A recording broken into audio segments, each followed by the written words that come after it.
amigos telespectadores da Rede Vida de Televisão e do programa Páginas Difíceis da Bíblia. Ailton, acredito que essa seja uma página difícil, não? Dificílima, hein? Dificílima.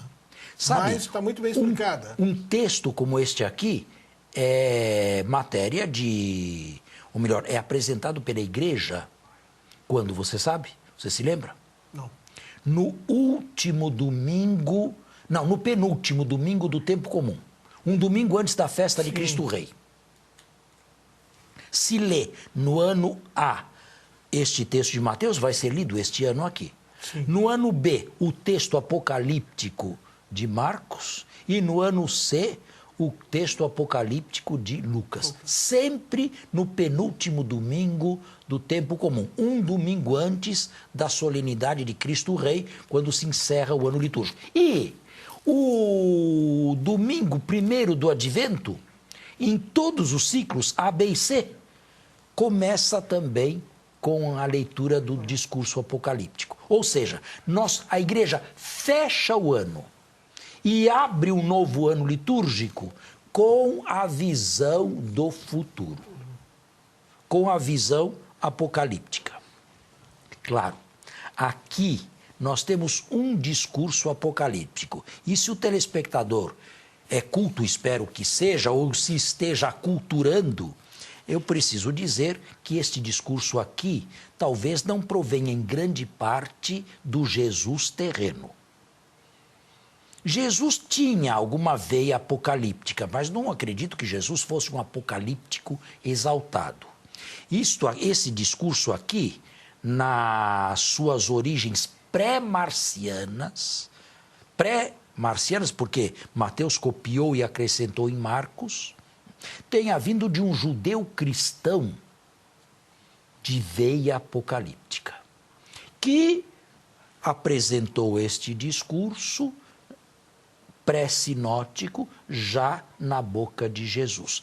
Provavelmente, se a comunidade de Mateus estava na Síria, é possível, provavelmente não diria, é possível que esse judeu cristão fosse um foragido, um fugitivo das calamidades da Guerra Judaica. A Guerra Judaica começou em 66 e terminou em 72. É possível que um fugitivo judeu cristão tenha saído da Palestina e tenha trazido essas ideias aí para Marcos, em primeiro lugar, e depois para a comunidade de Mateus. Porque é bem inflamada, né? Certo? Bom, é claro que aqui ela é apresentada pelo próprio Jesus, ou seja, o discurso é colocado na boca de Jesus. É possível que um outro logion provenha de Jesus, mas este trabalho muito delicado e profundo eu não quero fazer aqui. Mas, claro, é um texto que, se não foi dito pelo Jesus terreno, é dito pelo Jesus exaltado, ressuscitado, glorificado, que envia o Espírito que move o Espírito para que se escreva o que se pensa. Portanto, não podemos, de uma forma ou de outra, retirar completamente esse texto de Jesus. De jeito nenhum. Do Jesus terreno, provavelmente sim. Do Cristo exaltado na glória, de jeito nenhum. Claro que não. Não é? Só que o Cristo exaltado na glória se serviu de pessoas aqui na terra que tinham essa veia apocalíptica. Nos evangelhos, nós temos apenas um capítulo apocalíptico em cada sinótico. João não tem. João tem uma escatologia realizada, mas não tem um capítulo apocalíptico. Na primeira epístola, ele fala assim: filhinhos, esta é a última hora. E tem uma intuição de que o que está acontecendo é a última hora e o anúncio do fim. Paulo imaginava que estava vivendo os últimos tempos. na primeira aos Tessalonicenses, que é o primeiro escrito cristão que chegou até nós, ele diz: nós os vivos, por ocasião da vinda do Senhor, não precederemos os mortos. Paulo se está referindo a isto aqui. Mas parece que depois, durante a vida, Paulo foi modificando o seu pensamento e aceitando a possibilidade, carta aos Filipenses, de morrer antes da parousia. Gostaria de morrer e estar com Cristo. O que é melhor? Sair deste mundo e estar com Cristo ou continuar nesta tenda? Claro que é infinitamente melhor sair deste mundo. O que eu desejo? Não sei. Porque para mim é muito melhor partir e ir com Cristo, mas permanecer na carne é melhor para vós. Paulo foi modificando um pouquinho as suas ideias. Lucas, que escreveu depois de Paulo, já tem uma posição bem mais distante e mais fria com relação à apocalíptica, porque já introduz a história e introduz a igreja na história. E afirma que a igreja na história vive o último período da história da salvação. Ele divide a história da salvação em 3. Primeira parte, antes de Cristo, a lei e os profetas até João. Segunda parte, o tempo de Cristo, a partir daí é anunciado o reino de Deus. Terceira parte, Atos dos Apóstolos, da ascensão à parousia. E é o único evangelista que usa da história geral para inserir dentro dela a história da igreja. Ou seja, as ideias apocalípticas já vão ficando mais, mais nuanceadas. Não é que Lucas as elimine, de jeito nenhum, mas já se distancia da sua iminência. Por exemplo, capítulo 3º do Evangelho de Lucas é apenas ele, no 15º ano do império de Tibério César, sendo Pôncio Pilatos governador da Judéia, Herodes Antipas tetrarca da Galileia, seu irmão Felipe tetrarca da Itureia, sendo sumos sacerdotes Anás e Caifás. O que é isto? A não ser um grande sincronismo para situar a palavra de Deus que foi enviada a João, filho de Zacarias do deserto. Nenhum outro evangelista fez isto. Você percebe que o ardor, o fervor apocalíptico vai esvaziando, ou vai enfraquecendo e vai entrando a história. A ponto de uma chave hermenêutica desse texto aqui, como eu disse num programa passado, ler tudo isto aqui como acontecendo na história da igreja. Está claro? Claro, muito bom. Então agora, com estas orientações, vamos continuar, não é? Nós vamos terminar vamos agora no versículo 31. Agora é a parousia. Agora é a parousia.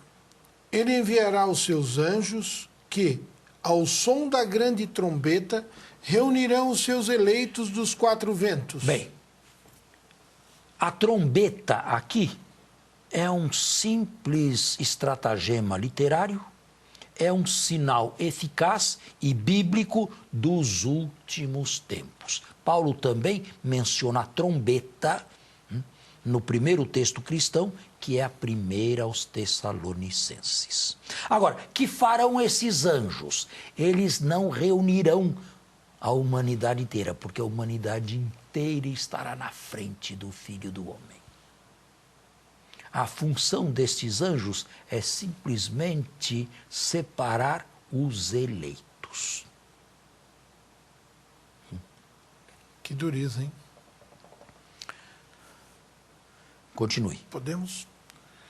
De uma extremidade até a outra extremidade do céu. Não importa onde estejam esses eleitos, os anjos se encarregarão de conduzi-los à presença do Filho do Homem. Aprendei da figueira esta parábola. E agora terminou O discurso apocalíptico termina aqui. Tá, no versículo 31. Termina no versículo 31. Os versículos seguintes, 32 e seguintes, são apenas parenese, exortações. Aprendei. É uma exortação a partir da botânica. Quando vem a primavera, quando se aproxima a primavera, quando se aproxima o verão. Agora, eu quero fazer um parênteses aqui e perguntar, dialogar aqui com você, como é que nós podemos, como é que um homem moderno, nós somos modernos, sim, como é que nós modernos podemos nos representar este texto? Este texto que vem agora? Não. O discurso apocalíptico.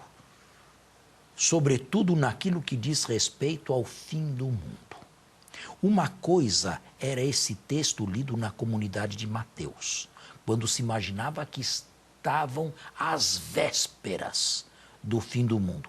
Erraram ou não? Erraram ou não? Essa é uma pergunta. Erraram sim, erraram.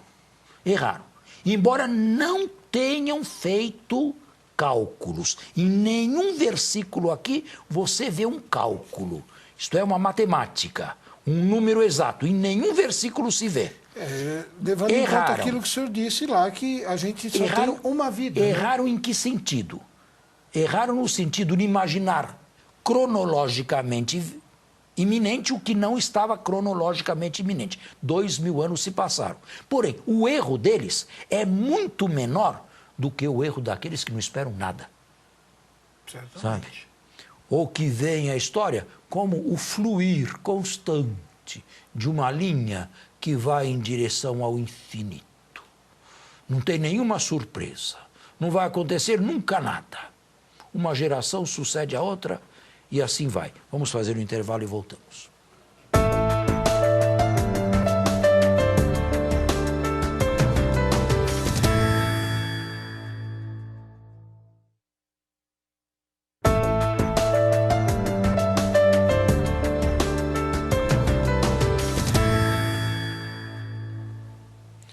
Voltamos à pergunta inicial. Como um homem moderno pode ler e interpretar este texto, que é a palavra de Deus, se ele tem fé, e assumi-lo também? Bultmann afirma o seguinte: o homem moderno que escuta rádio, que vê televisão e que anda de avião, não pode aceitar umas coisas dessas. É preciso demitizar isso aqui tudo. Isto aqui era uma visão de um mundo bem antigo. Um homem moderno que escuta rádio, que vê televisão e anda de avião, não pode acreditar que o sol vai se converter em sangue, que a lua vai escurecer e que as estrelas vão cair do céu como purpurinas. O que não é muito certo para Bultmann, porque existe muita gente que escuta rádio, que vê televisão e anda de avião e aceita isto aqui. Aceitam. Até os dias de hoje. Esperam isso. E eu vou dizer mais. Apesar de talvez escandalizar alguém, eu sou um deles. Agora explico. Explico modernamente, porque eu não vivo na Idade Média. Menos ainda na antiguidade. Eu não tenho uma cosmologia dos antigos. Né? Eu conheço o universo como se conhece, ou como pode ele ser conhecido no século XX e no século XXI, não no século IV ou V da nossa era. Escute. Nós temos aqui neste mundo um arsenal atômico? Temos. Este arsenal atômico é capaz de explodir esse planeta não sei quantas vezes? Pode. Começa por aí. Quer dizer, aqui dentro existem forças destruidoras. Até o fim da Guerra Fria, esse arsenal estava nas mãos de gente, pelo menos responsável. Estados Unidos e Rússia, União Soviética. Agora que acabou a União Soviética...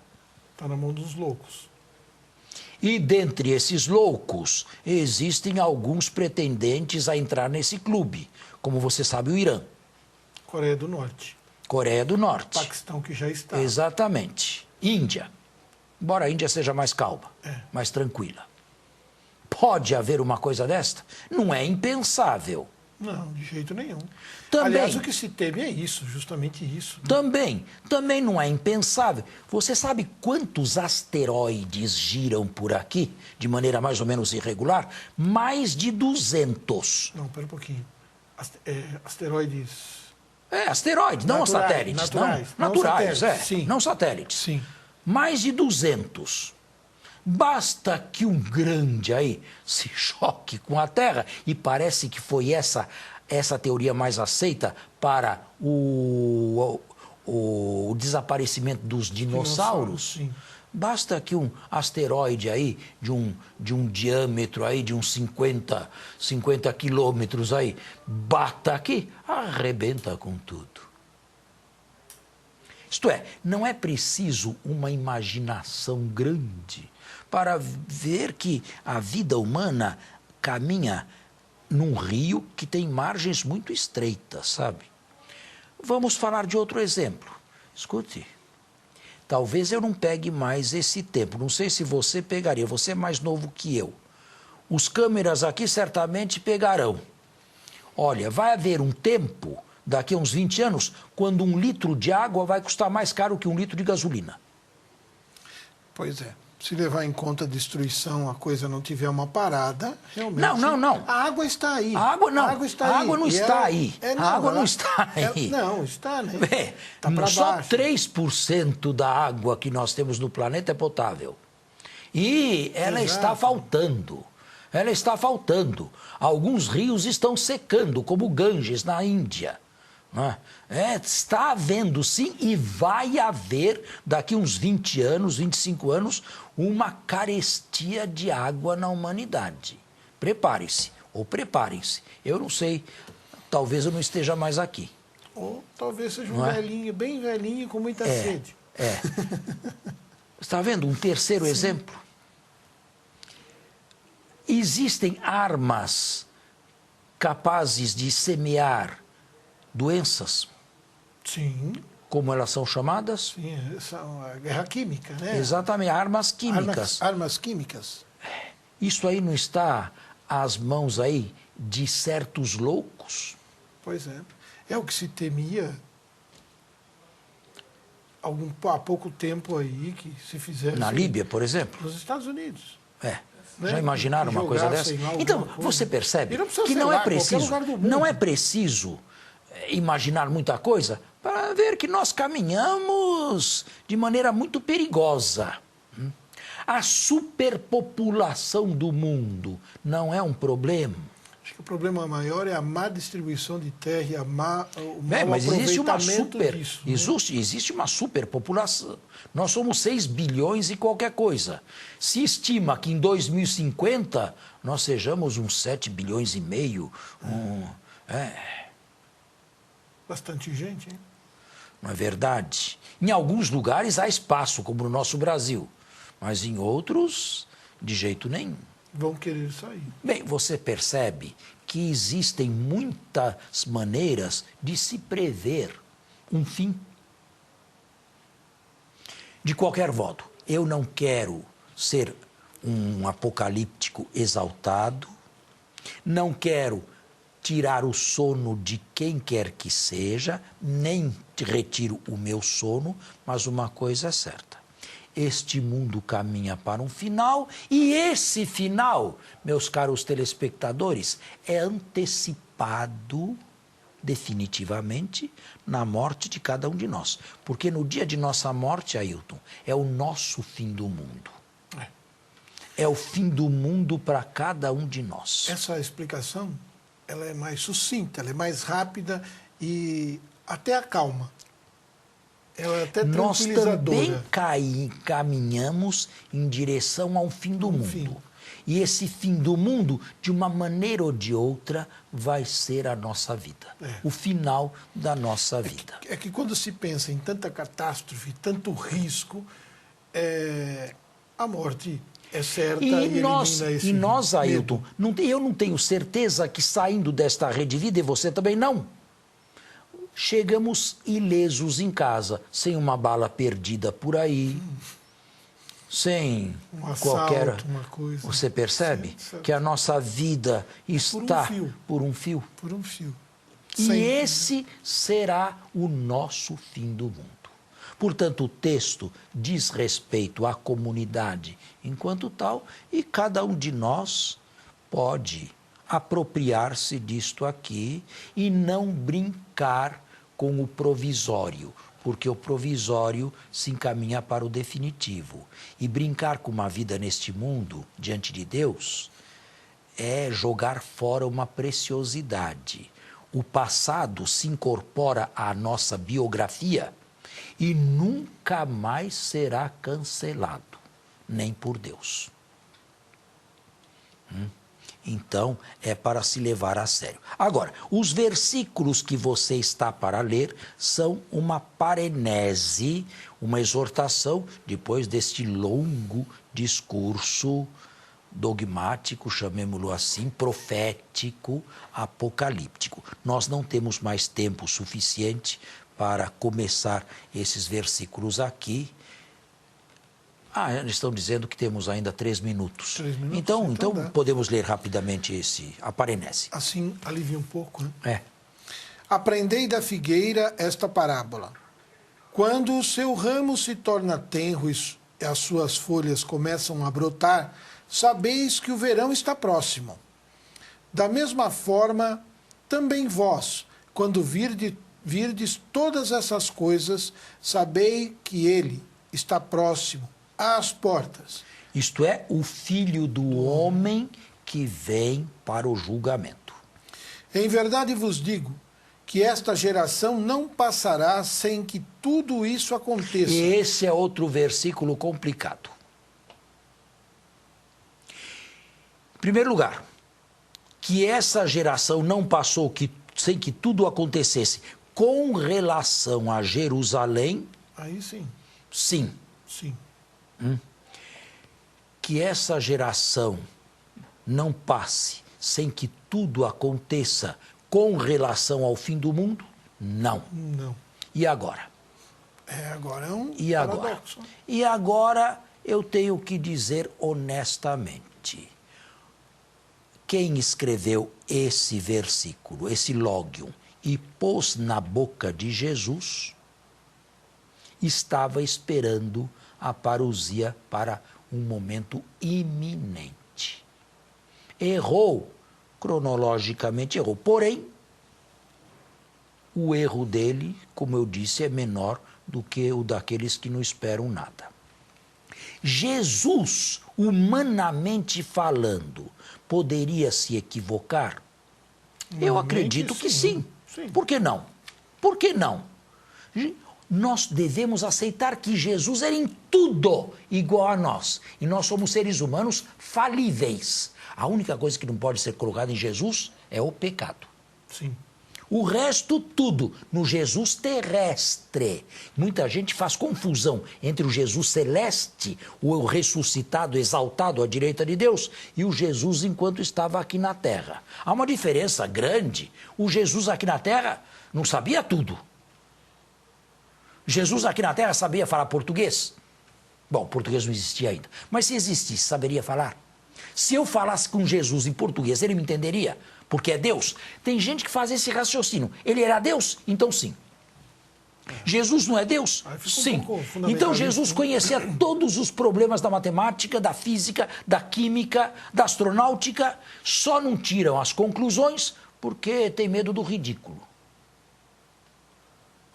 Nós devemos aceitar que Jesus participou, sim, da condição humana, aprendeu e dos limites humanos também. Humanas, isto aqui não é pecado. A única coisa que não se aceita é o pecado. Continue para terminar. Em verdade vos digo que esta geração não passará sem que tudo aconteça. Passarão o céu e a terra. Minhas palavras, porém, não passarão. Agora vem o mais importante. Daquele dia e da hora ninguém sabe, nem os anjos dos céus, nem o Filho. Nem o Filho. Isto é, não houve cálculo matemático nenhum. Mas só o Pai. Só o Pai. Portanto, vigiai, orai e perseverai. São os 3 verbos que nos são indicados no final deste discurso aqui. Vigiar, orar e perseverar até o fim no bem, com a graça do Emanuel. Porque o Filho do Homem que vem para julgar, agora é o Emanuel que acompanha os seus pela história afora. Está certo? E assim encerramos este texto e na próxima semana vamos para o próximo. Muito obrigado. Bom domingo a todos. Até a próxima semana.